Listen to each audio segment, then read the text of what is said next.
بسم الله الرحمن الرحيم والشمس وضحاها والقمر إذا تلاها والنهار إذا جلاها والليل إذا يغشاها والسماء وما بناها والأرض وما طحاها ونفس وما سواها فألهمها فجورها وتقواها قد أفلح من زكاها وقد خاب من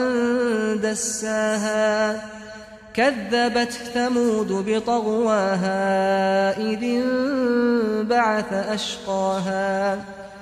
فقال لهم رسول الله ناقة الله وسقياها فكذبوه فعقروها فدمدم عليهم ربهم بذنبهم فسواها ولا يخاف عقباها